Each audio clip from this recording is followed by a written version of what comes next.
Welcome to my bed, and I'm glad you're here. I've been meaning to make another one of these rambles again.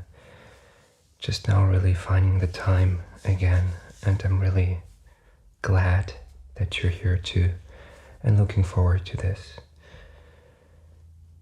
So what I've been thinking about quite a bit is the idea of toughening up, and the advice that is being given quite a bit about being tough, being a tough guy or gal. And I think it's quite an interesting topic, quite a multi-layered topic, and this is why I thought I would talk about it a bit here. And I feel like in some sense this idea of being tough has seen a bit of a revival recently. Maybe it's due to UFC, or maybe it's due to different influencers and media figures like, I don't know, David Goggins or Joe Rogan, that this idea has become popular again. It has been historically, of course, with the Spartans and the Vikings and all these civilizations where being a tough guy was everything, basically. But now I feel like it goes in waves. For a while, generally, most men have been given the idea or the message that being overly aggressive and tough is not a good thing, which I think for the most part is good advice, having some form of correction there. Some argue it's an overcorrection, but this is what I've been thinking about quite a bit, because it also relates to not only physical toughness, but also mental toughness, and very much is in line with the idea of finding calm and living a more examined, quiet, peaceful life. I mean, the message is pretty simple, I guess, but also not totally outlandish, that we've become softer nowadays in this modern, civilized, sheltered world that we live in. We just don't have a lot of physical struggles and issues nowadays. We don't have to hunt for food. We generally can go to a doctor if we have any illnesses. A lot of us work in offices and not outdoors, physical things. We have the internet, we have these endless dopamine machines. And it's not obvious if this is good for us, if this is natural. And you could definitely say that we have been coddled. And I think there's been countless books written on it. The coddling of the American mind. And I guess it goes for most of the West, how we've become soft. And how you can look at data, how the rate of mental illnesses has increased, how the rate of body dysmorphia, gender dysmorphia, generally suicides are on the rise. And a drastic rise in anxiety, and ADHD, bipolar, similar issues. And you could definitely say, okay, what's the root cause, and is it possible that we have become too soft? And I feel like this message has especially been given to men, historically speaking, but even now, it feels like this message of toughening up is primarily directed at men. Because maybe it is more attractive to men as well, to be honest. And I feel like when I was younger, especially when I heard that message about becoming tough, it was quite appealing. It gave me a little boost of dopamine or whatever, because it felt so easy, maybe, because this world is pretty uncertain and it's not obvious what your role as a man is in this world.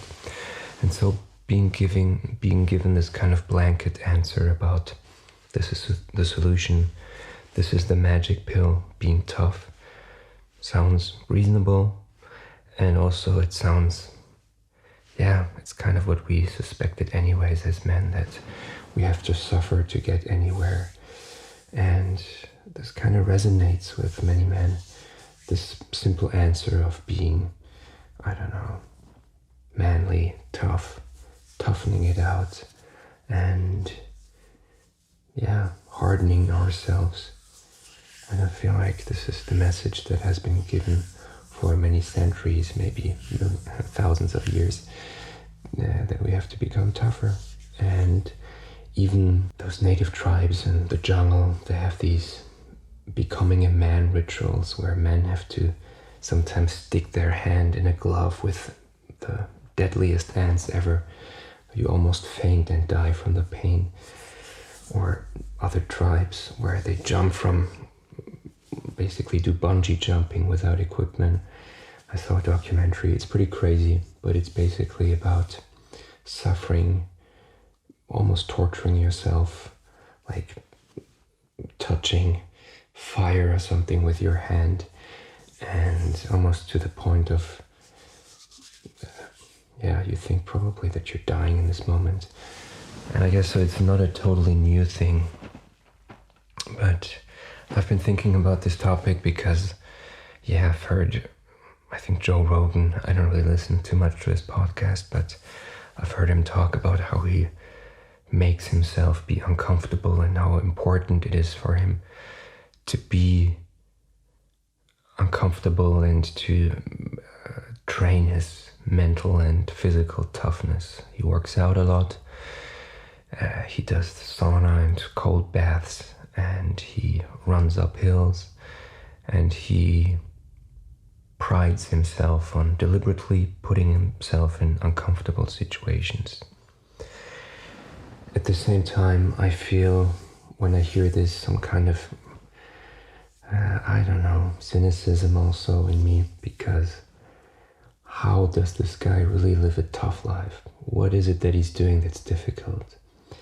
I mean, for me, going to the sauna and doing cold plunges is not tough. That's luxury to me. That's spa treatment. That's something I enjoy doing. That's something I do on a retreat or something. That's not something where I pride myself on saying this is tough. It's like saying I get massages, I'm really tough. Not really. I mean, this guy is has hundreds of millions in his bank account. He does comedy, and he does his podcast where people go to him in his nice mansion. I don't know what's so tough about his life, to be very honest. He probably works out hard, but he also takes testosterone and human growth hormone. And part of me thinks, I don't really know if this guy knows what a tough life is, to be honest. That's the cynical part, which is also valid, I would say. Then there are the people like David Goggins, I read his book, and he did have a tough life, and I do feel like he really does have mental health struggles, and I do respect that he found a way to cope with those. At the same time, this glorification of pain and suffering, I don't know if it's that healthy.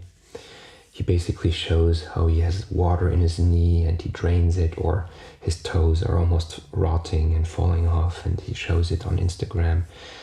And it looks kind of gross and tough, and it's like, okay, I just broke my leg and I'm just running again.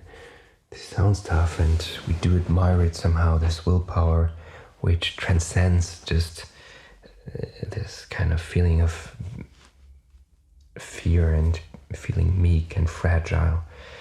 And I think it goes back to us feeling very fragile, and this idea that we can overcome this feeling of vulnerability by training is appealing to us men, because we want to play in God mode.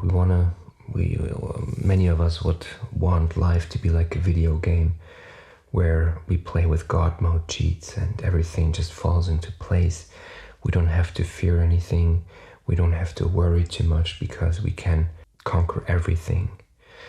I think that's a big reason why video games are so successful with men, because we can really lean into this fantasy of being powerful and being like linearly growing in strength and feeling like we almost are too powerful and it's almost too easy.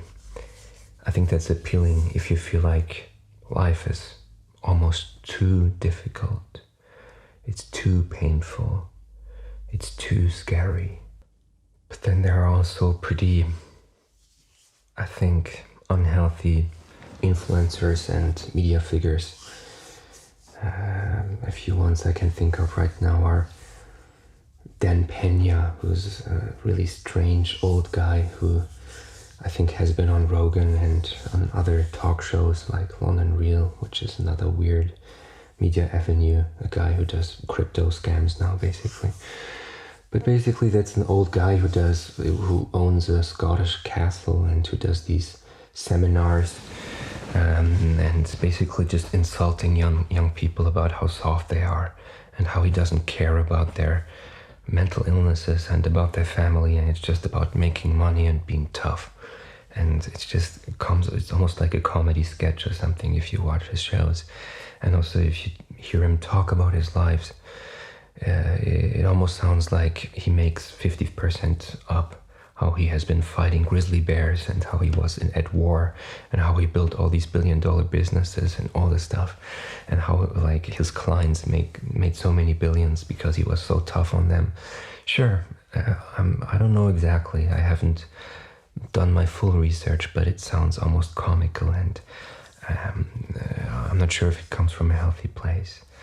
And also other people like, I don't know, Elliot Hulse or something. I think his star has significantly fallen. He has started with like workout videos and then has gotten very much in the manosphere. I think back in the day it was actually an interesting self-help channel, but it has gotten more and more out there to me, and it's not interesting to me. I don't know what he does, if he still does videos. At the beginning it was about breathing and about maybe how workouts can be essential to you as a man, but later on it became something else about how you should treat your wife and how you should be the man of the house and stuff like this. It's still interesting how these figures rise and fall pretty quickly again. It's a tough business out there, and again, I'm just wondering how good this advice is about toughening up, which is mainly attractive to men, it seems. I don't know any female coach who is popular who tells women to toughen up. Probably they're out there, just not that popular, right? So I think before starting dismantling this toughening up argument, it's good to acknowledge how it's useful too. I think there's no doubt that building resilience mentally and physically is good, mostly. It's good if you work out. It's good if you learn healthy coping mechanisms. It's good if you find ways to reduce stress and to manage your emotions in a stoic way. It's obviously good if you can train yourself to not break down quickly. It's valuable. Especially in today's world where it's obvious that we eat the wrong foods, we don't move enough, we sit too much, we live this sedentary lifestyle. It is good advice to do stuff like doing high intensity training, weightlifting, going to the sauna is probably good for you too, even though it's not a really great cure for many things as it's being sold, I think. Cold exposure, Wim Hof methods can be interesting too. I think in general, it's not terrible advice that we remember that the pain that we might feel now will probably fade, and even though it feels like you have insurmountable struggles right now, if you pull through, looking back, you will think it wasn't actually that hard, and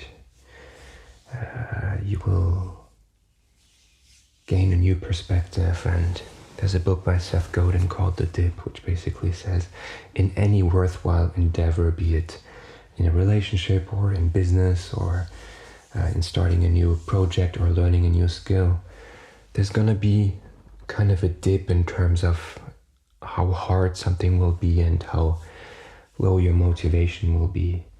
I'm sure when you ever started something like writing or trying to build a business or whatever it may be, it was way harder than you thought it would be, especially in the middle. But this is the part where it oftentimes is worth it when you pull through, when you don't give up, when you just continue, and then it might really go up and become much easier and better. If you give up too early, you will never get to that point. You will just have stopped this project and stopped this project and stopped this. And this can be quite depressing too. So just being a bit stubborn and pulling through can really pay off in many cases. But it can also not pay off. It can also ruin your life in many instances. Let's say holding on to a failing business, losing money and more money and more money and more money, and being too stubborn to call it quits can really ruin your life. Staying too long with a partner who's toxic can really ruin your life and your health. Doing a job that's too stressful for too long can really ruin your life because you're gonna get a heart attack. I don't know. Buying a lot of Luna coins or the wrong crypto coins or NFTs and just firmly believing in it and holding or hodling, this can really ruin your finances in your life, obviously. So there's two sides to the coin, as with most things, to this idea of just pulling through. But in many cases, with stuff like your education or your job, in many cases it's good to not act all erratically and quit everything, because if you quit everything very quickly, which is something that a lot of people with ADHD do, for instance, you're not gonna get good at anything, and your life is gonna look like just a series of failed experiments, and that's not pleasurable. That's not good. That's not a good life. But of course there are also downsides to the whole thing, and this is one of the reasons why I wanted to talk about this. The limitations with this idea, because those are a bit more complex and maybe not obvious. The first limitation I see is that this advice in many instances just doesn't work. The toughen up advice. It doesn't work for everybody, at least. Why? Because most of the resilience that we have, both physical and mental, is genetic, or at least deterministic, determined by your genes, by your upbringing, and by the world you were raised in and the world you inhabit right now. It's proven now empirically that a lot of things, psychologically, for instance, your propensity for negative emotions or your neuroticism, they're genetic. Just like your intelligence or your lack thereof. So you can't just go around and tell people, just stop being nervous, just be tough. Why are you stressed about your exams? Just become tough. It just doesn't work this way. It's survivorship bias if people like Joe Rogan say this. I'm a comedian, I can do this. No, not everybody can do this. I work out 5 times a week. Everybody can do this. No, not everybody can do this. It's BS. Some people have everybody has a different brain. Some people have ADHD. It's so much harder to stick to habits in this regard. And some people will just almost be unable to be tough mentally, no matter how much you put them through. It's just not in their programming. It's just like saying to a really short guy like Joe Rogan, why don't you play in the NBA? You can do it if you try hard.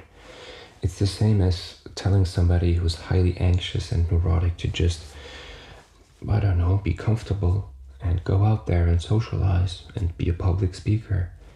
It's not that easy.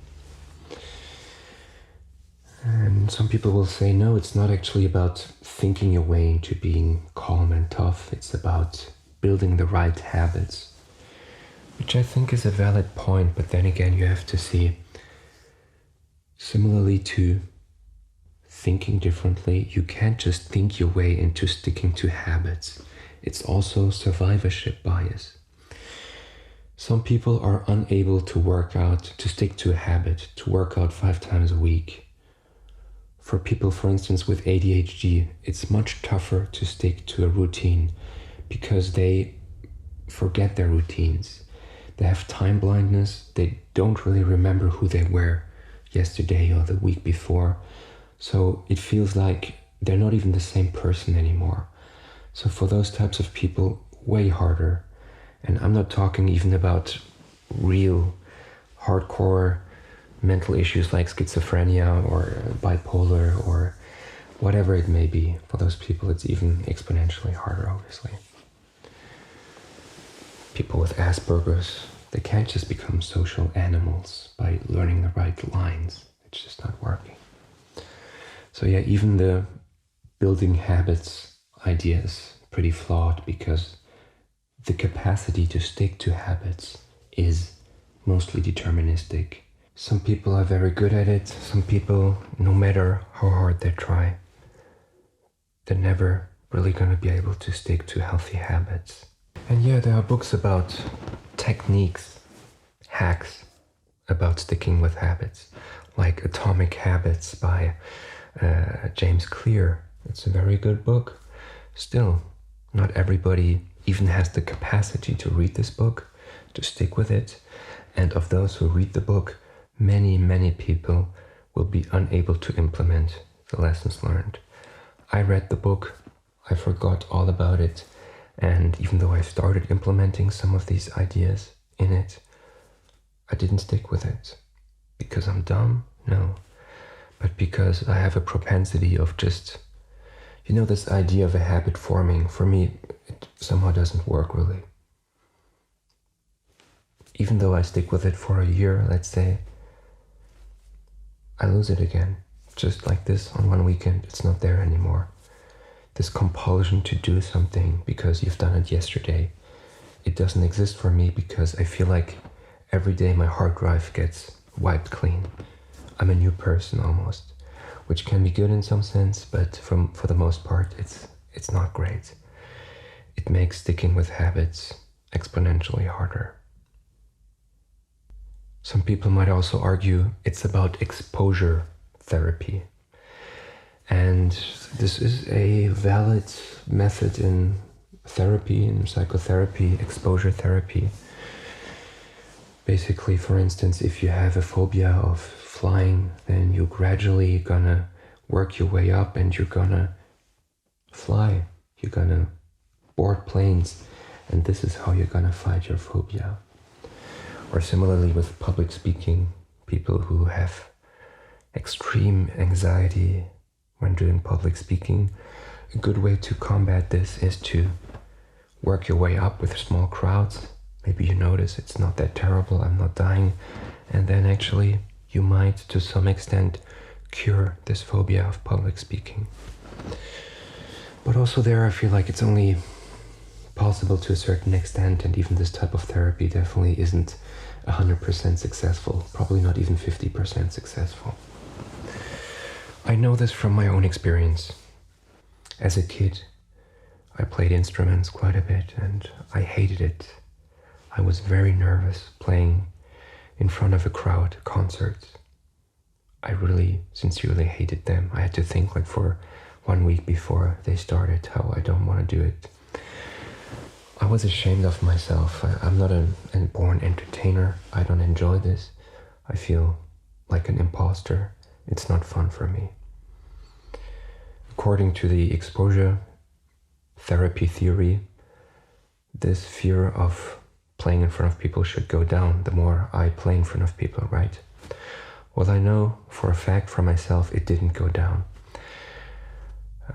Because I was mainly forced to, I played probably 100 concerts or more, dozens and dozens of concerts in front of many people, many hundreds sometimes.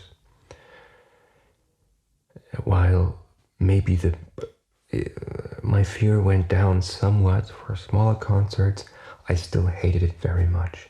And I can still positively say that I was very nervous and my hands were shaking with the piano if I had to play in front of people. And I still very much hated it. So the exposure therapy didn't work for me. I did it many, many times and I hated it basically just as much. And I was just as much scared as before. Similarly with work, I mean, I've always been somewhat of a neurotic person, and you could say back in the day when I worked in consulting, I worked with many clients and I always felt like I did something wrong and I felt like an imposter. After spending months and months on projects, this didn't fully go away, and every time a new project would start, I would have anxiety again. Why? I don't know, it's just hardwired into me. And the exposure therapy didn't work for me. And maybe it's necessary for exposure therapy to work to have a good therapist to accompany you. That's very much possible. But not everybody is as lucky and privileged and rich to be able to afford therapy and to find the right therapist. So I think that's not really always the right answer to tell everybody to just do therapy and then your problems will disappear. And then there's another reason why I think the advice is dangerous at best. The advice to toughen up and to become manly and to just pull through. I think, and this is probably the main reason why I wanted to talk about this, this message of toughening up can really damage people, especially men, because it can reinforce this toxic masculinity and can really lead to you being taken advantage of and holding on to a bad situation much longer than you should have. I don't even like the word toxic masculinity, but it's definitely a real phenomenon that does exist still today. And it doesn't only hurt women, it mainly hurts men too. And it traps men too. Please let me explain a bit what I mean by that. I feel that in many instances this idea of toughening up is being used to manipulate easy targets, oftentimes men, to suffer and to put their own interests last. One perfect example is war. I mean, the prime example where many of those people get their lessons of toughening up is military service. And in many parts of the world it's still mandatory to go to the military and be indoctrinated there, to serve authorities, to follow orders, and to suffer and to shut up. Maybe it's good to have a bit of that, but it's also very dangerous because you basically learn and internalize that you're expendable. You're not that important, your pain isn't that important, and if your commander tells you to die, you're gonna die. If your commander tells you to go into the plane and go on a suicide mission, you're going on the suicide mission. And to think that this is not a thing anymore, just look at what happens in Ukraine. Our men are forbidden from leaving, which I do understand, but it's tragic, it's sad on both sides. How the Russian men sometimes don't even know what they're getting into, very young, 20 years old or something, have their whole life ahead of them, but they're just being used as cannon fodder. Similarly to the Ukraine, men basically being forced to stay in the country, being, dying, being tortured, so much misery. I feel like especially young men are susceptible to this message because they don't have a lot of life experience. And I just thought about this because right now apparently I read some news that Russia considers raising the maximum age for military service to 40 years old. And what some people argued was it's not going to work to put 40 years old in the military and tell them to just sacrifice themselves. They're gonna say, F you, I'm not gonna sacrifice myself for this stupid, crazy old leader who wants to resurrect the Soviet Union or some crazy shit. With young men, you can tell them that this is good, it's glorious, this is for your motherland. It's easy to manipulate young men into sacrificing themselves. Essentially, it's about dehumanizing yourself. It's about losing all empathy, not only for others, but for yourself too. Losing this survival instinct, being trained that this is not necessary, and basically being trained to become some kind of fighting animal. There was this film with Jet Li, I don't remember exactly the name, where he had this dog collar on, and when he had the collar on, he became some animal and he would kill everybody. And I think it was a pretty sad film by a French director, Luc Besson, I think maybe even. I think it was called Danny the Dog or something, and different in other languages. And actually, this guy was quite a sensitive soul. He liked classical music, but he was forced to become like an animal.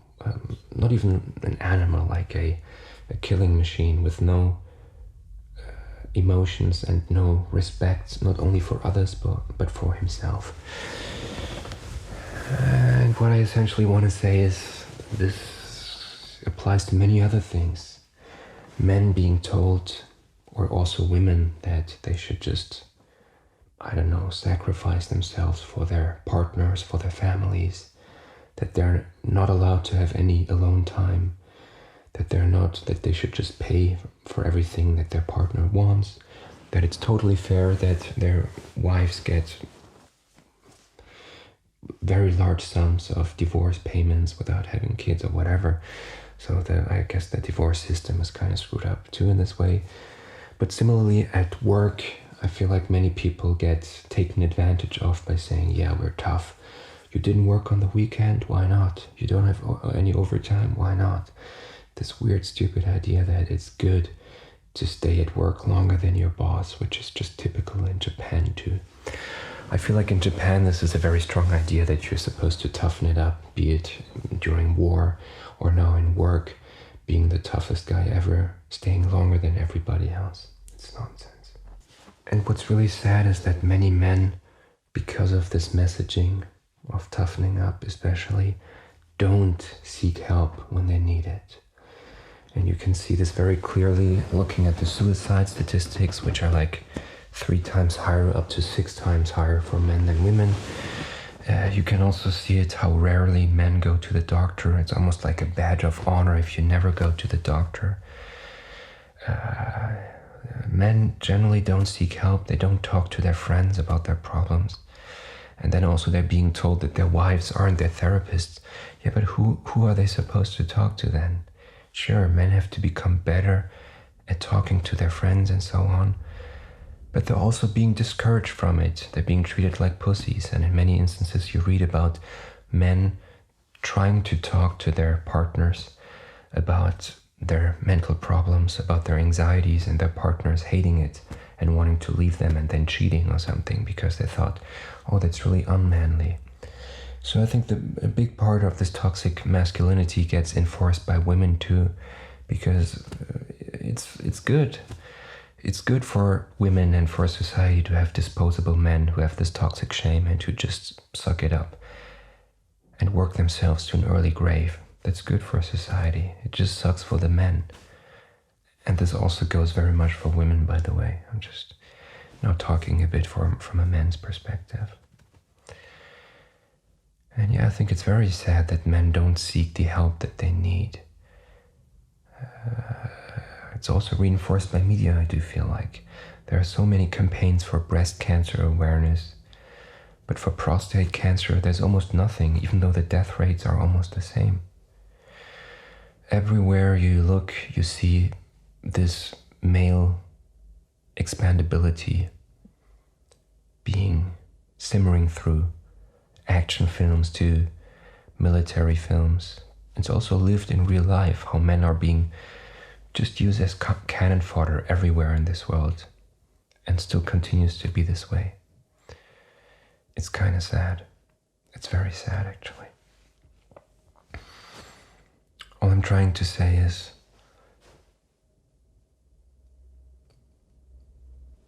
don't become cannon fodder for your partner, for your employer, for your country.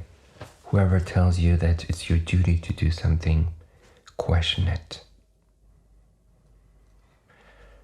I think, to sum it up, there is some validity to the idea of toughening up, especially in this day and age.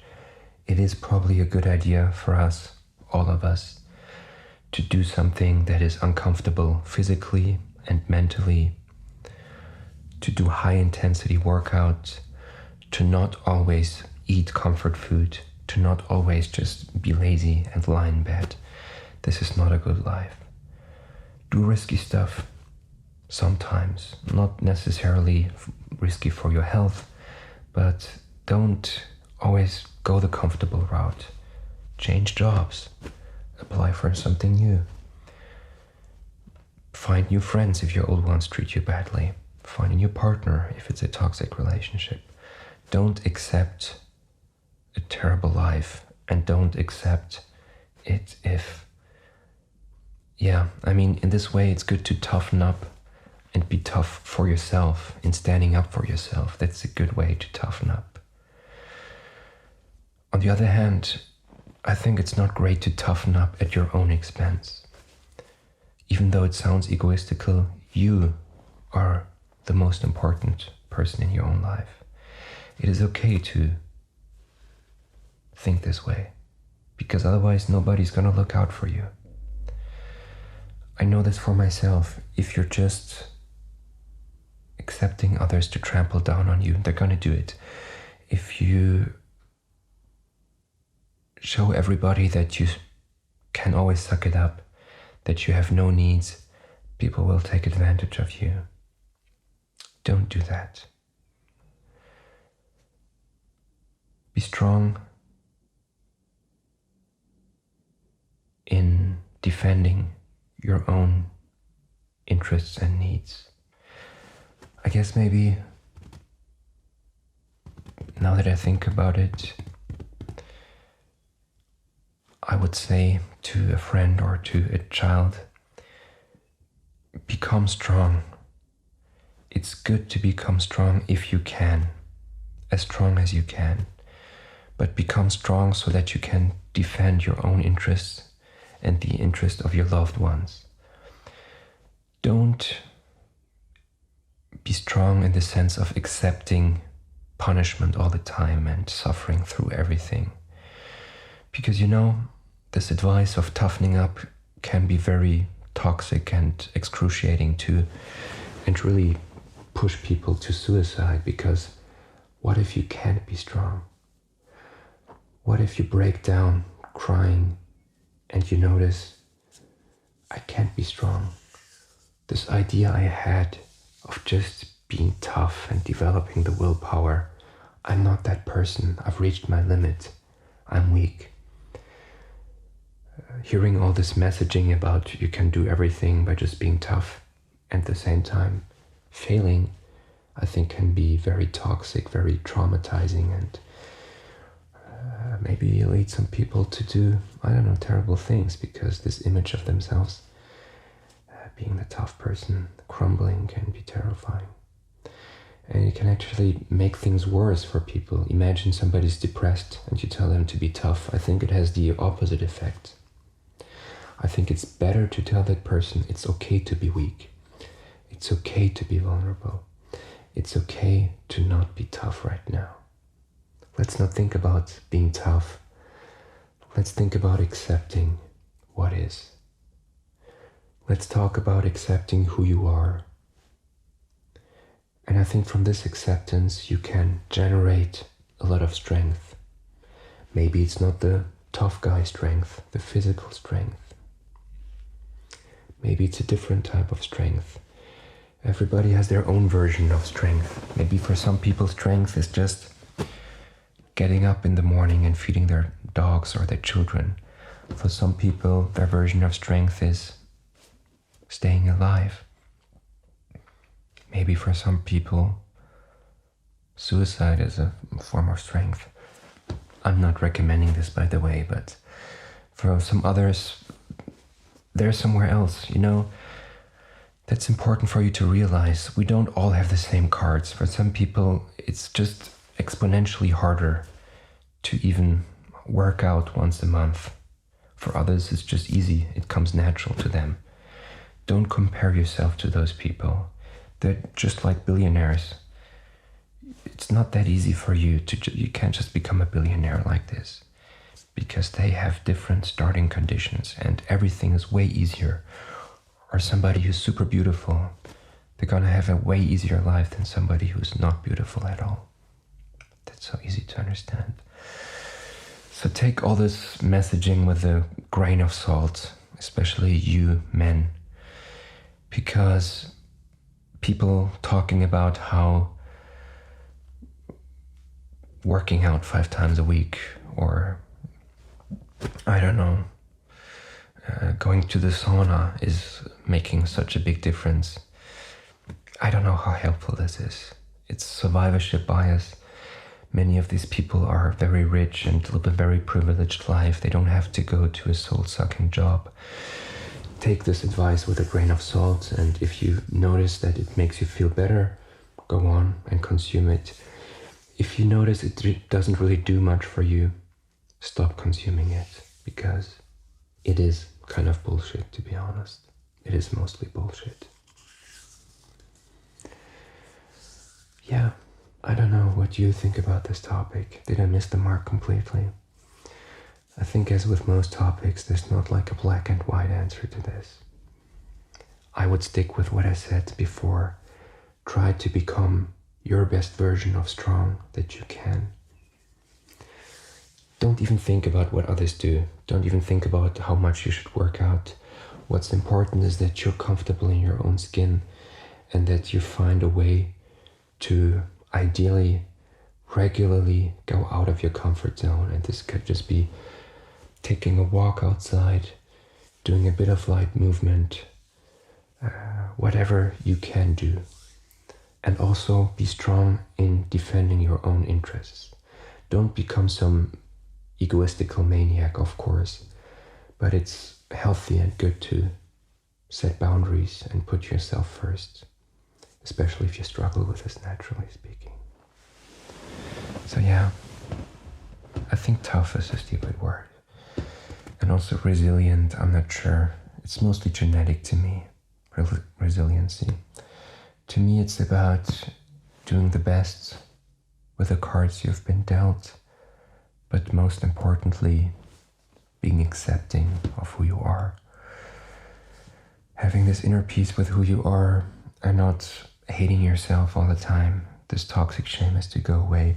And I think this peaceful, accepting, loving place is where real strength comes from. It's not a manic, shameful strength. It's a quiet, peaceful, loving strength. Maybe. Thank you so much for listening to me. I hope you have a great time.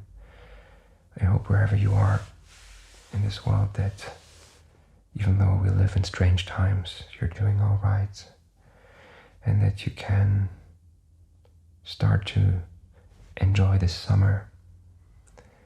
Maybe go on a vacation, enjoy yourself.